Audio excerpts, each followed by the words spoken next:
And you're definitely not dangerous. You're not going to do anything stupid this weekend. Well, I mean, dangerous to what? Dangerous to myself? Are these people dangerous? They certainly may be, but I'm completely nonviolent when it comes to just going out there and trying to get the information. That's what I'm trying to do. I mean, I'm an activist first and foremost, but also a journalist in that I'll make some jokes and speculate occasionally because I'm a radio talk show host. But when I say something that I believe, I have to be on target about it.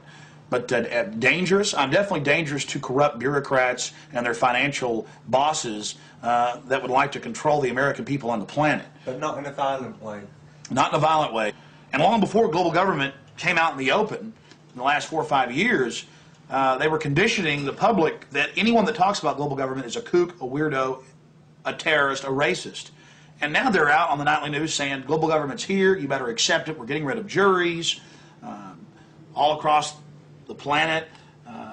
The IMF, the World Bank, basically runs things now. The WTO decides what you can buy and sell and trade on the international market. But see, they've preconditioned us that it doesn't exist.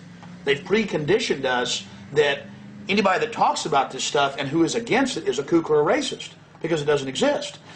And then everybody's decided, well, I'm going to be culturally cool. I want to be in style. I want to be accepted.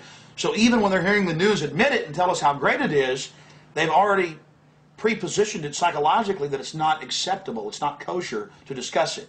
Do you see the tactic they're using there? Mm-hmm. 5 years ago, I would laugh when I heard about black helicopters. I would say, I'm about taxes, I'm about corruption, I'm about, getting local control back, I'm about states' rights, everything's coming under federal control. I was pretty mainstream, what you call so-called conservative. Then I saw the light when black helicopters started going into North Carolina. I started going into Florida. They fired into an all-night restaurant in Miami, just training, firing bullets into a place where people were eating. They started burning buildings. Police chiefs started throwing them out of their town, San Antonio. All this started happening, and I said, whoa, this is real. And then I realized that I was preconditioned, even as a so-called conservative person who understood that the media lied.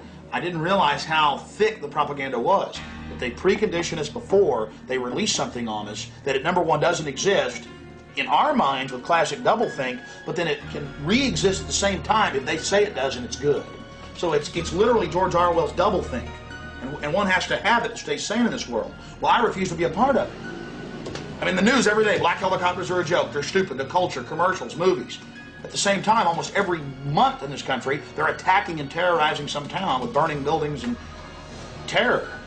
And I don't want to be part of their sick, control freak system. I don't like these degenerate, inbred, New World Order crowd people. They're not going to run my life. They're not going to control me. And I'm going to try to expose them. And I think we've had some success doing that. Oh, look how pretty it is. Sure is pretty. Mike, you enjoying yourself? A lot less spooky during the daytime. It's all foggy. Now we're going to take our British friends down into the forest a little bit later tonight. Let them gallivant in the werewolf-ridden woods. Joking. Of course, they'll have me on there. Alex Jones, radio talk show host, believes werewolves infest Northern California. They've been seen dancing with grizzly bears. Small pixies been even witnessed playing violins for George Bush. Don't know what to make of what's going to happen. I can't even begin to imagine what we're going to discover when I infiltrate tomorrow and try to get the cremation of care. We're very close to the gateway to Bohemian Grove now. The first set of gates and security. They have a small guard check at the front, and then they have a larger second one. Not a through road. Get a shot of that.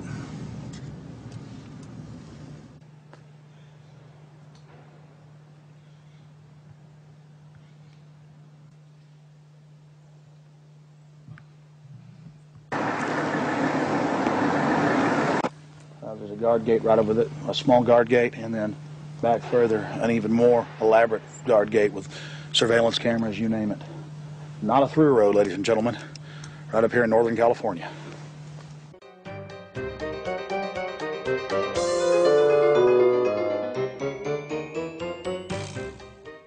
How you doing, sir? Okay. Camp Meeker? Yeah. Oh, I'm Alex Jones. I make documentaries. I'm just curious, what do you think about Bohemian Grove? I used to work there. You used to work there? Yeah. And now you work at Camp Meeker? No, I don't work I live in Camp Meeker. Oh, you live there? Yeah. Well, that's great. Did you ever watch the cremation of care? No. What'd you do at the? I just worked there. But I mean, Yeah. you never saw him march around in the red robes and No. Oh, really? That doesn't go on. But yeah. I get it. Okay. Thanks.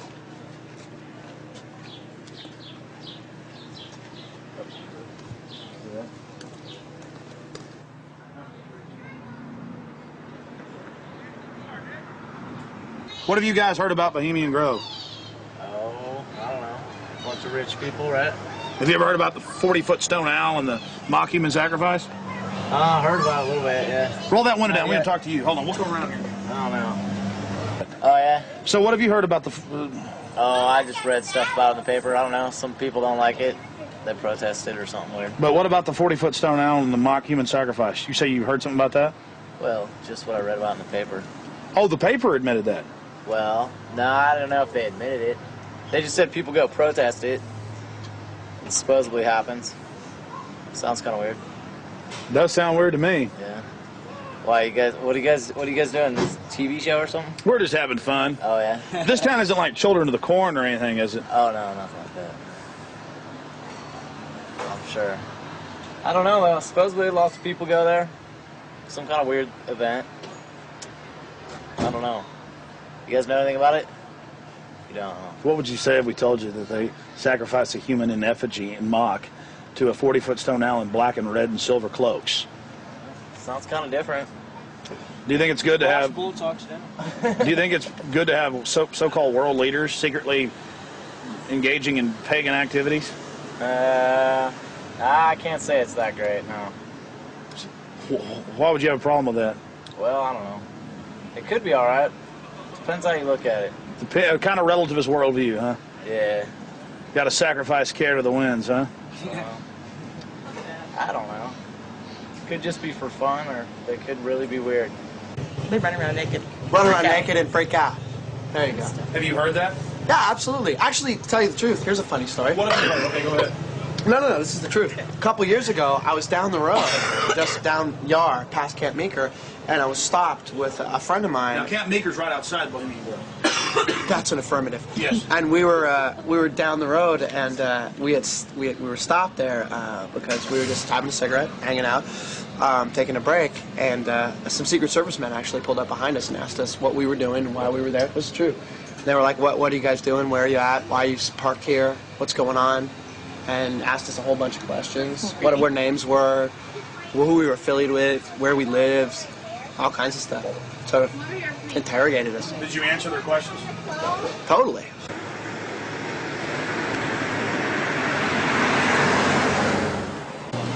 I don't know. We always hear there's like big, fat, rich guys with prostitutes there. Really? Yeah. What about the owl and the rituals? I don't know anything about it. Never heard about the rituals? Rituals. Ritual nothing. killing of a human sacrifice of a human? Nope.